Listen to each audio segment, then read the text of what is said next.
Praise the Lord. கர்த்தர் நல்லவர், அவருடைய கிருபை என்றும் உள்ளது. என் அன்பு தேவனுடைய பிள்ளைகளே, இந்த காலவெளியில் கர்த்தருடைய வார்த்தை உங்களை நோக்கி நீதிமொழிகள் 23ஆம் அதிகாரம் 18வது வசனம்.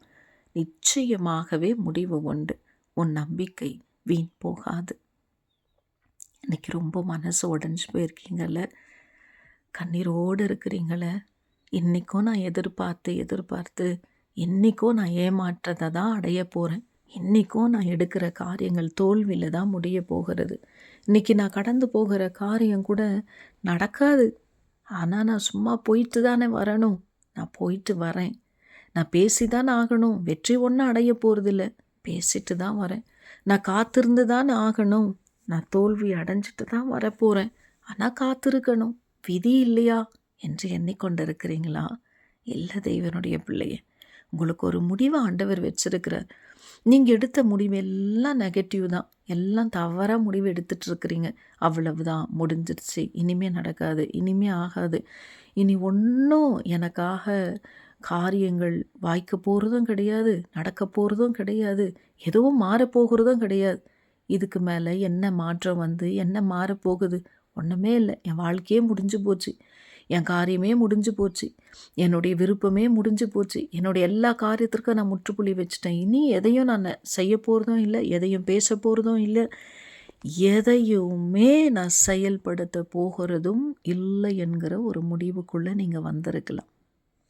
தெய்வ பிள்ளையே, இன்னைக்கு ஆண்டவர் உங்கள் சிறை இருப்பை திருப்புவார், உங்கள் வேதனைகளை ஆண்டவர் மாற்றுவார். நீங்கள் இப்போ நம்பிக்கை இழந்திருக்கலாம், ஆனால் முன்பு கர்த்தர் மேலே நீங்கள் நம்பிக்கை வச்சு பார்த்தீங்களா, நீங்கள் கண்டிப்பாங்க கடந்து போவீங்க. எல்லா முற்கள், பள்ளங்கள், மேடுகள், கரடு முரடான பாதைகளை கடப்பீங்க. உங்கள் துக்கங்கள் முடிய போகிறது.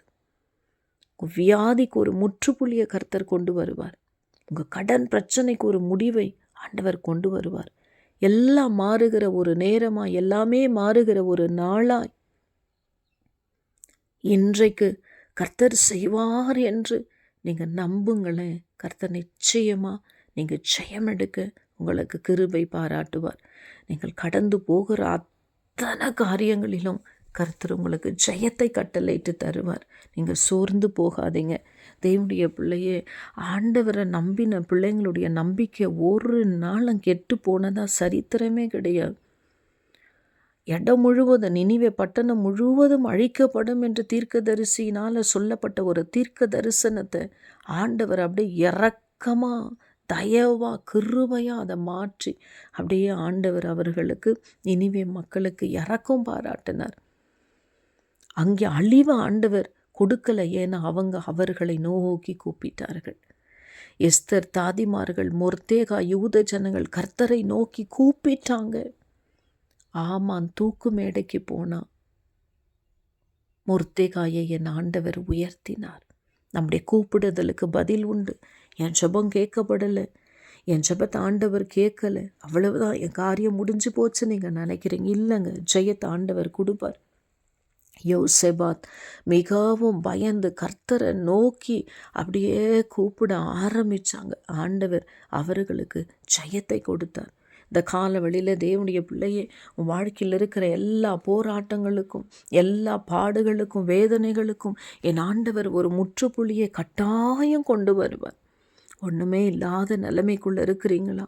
நான் என்ன செய்வேன் என்று தெரியாத திகைத்து கொண்டு இருக்கிறீங்களா? மன உளைச்சலோடு இருக்கிறீங்களா? அழுது கொண்டே இருக்கிறீங்களா? ஒத்தாசைக்கா யாருமே இல்லைன்னு நீங்கள் நினைக்கிறீங்களா? கைவிடப்பட்டுட்டேன்னு நினைக்கிறீங்களா? தெய்வ பிள்ளையே, கர்த்தர் உங்களை நிச்சயமாய் ஆசீர்வதிப்பார். 2 ராஜாக்கள் 4ஆம் அதிகாரம் 7வது வசனத்தை நீங்கள் வாசித்து பார்த்தீங்கன்னா, அங்கே ஒரு விதவை தன் பிள்ளைகளை வைத்து கொண்டு அழுது கொண்டிருக்கிறார்.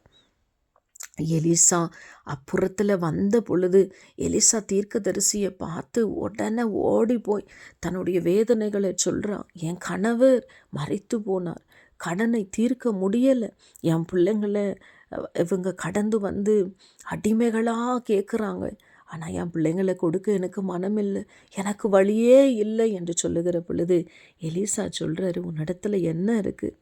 என் வீட்டில் கொஞ்சம் எண்ணெய் இருக்குது. ஆமேன், அல்லேலூயா.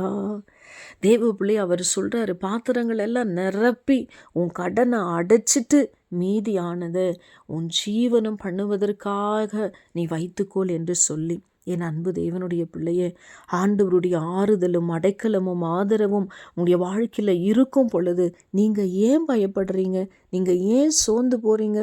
உங்கள் வாழ்க்கையில் என்ன செய்யணுமோ அதை ஏற்ற நேரத்தில் நேர்த்தியாக கர்த்தர் செய்வார். ஒருவேளை உங்களால் கூட செய்ய முடியாமல் போயிருக்கலாம், இல்லை உங்களுக்கு உதவியாக இருக்கிறவங்களால செய்ய முடியாமல் போகலாம், உங்களை நேசிக்கிறவங்களால் உங்களுக்கு ஒரு காரியத்தில் உதவியாக இருக்க முடியாமல் கூட போயிருக்கலாம். ஆனால் கர்த்தர் உங்களுக்கு உதவியாக இருக்கிறார், கர்த்தர் உங்களுக்கு ஒத்தாசையாக இருக்கிறார். அவர் பெரியவர், அவரால் ஆகாத காரியங்கள் ஒன்றுமே இல்லையே. நீங்கள் ஏன் சோர்ந்து போகிறீங்க? உங்களுக்கு எதை செய்யணுமோ இந்த காலவழியில் கர்த்தர் நேர்த்தியாய் செய்து முடிப்பார். இதுவரைக்கும் உங்கள் காரியங்கள் கோணலும் ஆனலுமாக போயிருக்கலாம், நீங்கள் நினச்ச மாதிரி நடக்காமல் இருந்திருக்கலாம். எந்த பக்கம் சூழ்ந்தாலும் எந்த பக்கம் திரும்பினாலும் சூழ்றதெல்லாம் புயல் காற்று போல போராட்டங்களாக இருக்கலாம். எந்த பக்கம் நீ கடந்து போனாலும் ஒரு தடை இருந்திருக்கலாம். எதை செய்தாலும் அதில் ஜெயத்தை நீங்கள் காணாமல் இருந்திருக்கலாம். ஆனால் இந்த காலவேளை கர்த்தர் உங்களுக்காக யாவையும் செய்து முடிப்பார். அவர் செய்கிறது குறையில்லாமல் இருக்கும். அவர் செய்கிறது தேவனுடைய பிள்ளையை நிறைவில்லாமல் இருக்காது. நிறைவான காரியங்களை செய்வார், நிறைவான காரியங்களை செய்வார். அதை ஆண்டவர் அறக்குறையாக செஞ்சு வச்சிட மாட்டாருங்க, அதை நேர்த்தியாய் செய்து முடிப்பார். இனி கர்த்தர் உங்களுக்கா பேச போகிறாரு, கர்த்தர் உங்களுக்கா யுத்தம் செய்ய போகிறார். நீங்கள் போராடினது போதும், நீங்கள் பேசினது போதும், நீங்கள் வாக்குவாதம் பண்ணினது போதும். இதற்கு கூட உங்களுக்கு முடிவில்லைன்னு நீங்கள் கவலைப்பட்டுட்டு இருக்கிறீங்களா? நீங்கள் பேசின காரியத்திற்கு பிறகு கர்த்தர் பேச ஆரம்பிச்சிட்டு இருக்கிறாரு. நீங்கள் யுத்தம் பண்ணீங்க, ஜெயிக்க முடியல, ஆனால் கர்த்தர் இந்த காலவெளியில் உங்களுக்கா யுத்தம் செய்கிறவராய். உங்கள் நம்பிக்கை வீண் போக என் ஆண்டவர் விடாதபடி அவர் யுத்தம் செய்து உங்களுக்கு ஜெயத்தை கொடுப்பார். குதிரை யுத்த நாட்களுக்கு ஆயத்தமாக்கப்படும். ஜெயமோ கர்த்தரால வரும். நீங்கள் ஜெயம் எடுப்பீங்க. இந்த நாள் உங்களுக்கு ஜெயத்தை கொடுக்கிற ஒரு நாளாக இருக்க போகிறது.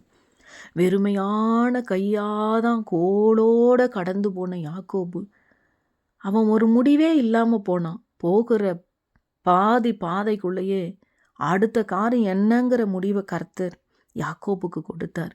அந்த தீர்க்க தரிசனத்தை ஆண்டவர் அப்படியே நிறைவேற்றி யாக்கோபு திரும்பி வருகிற பொழுது அவன் 2 பரிவாரங்களோடு கூட திரும்பி வந்தான்.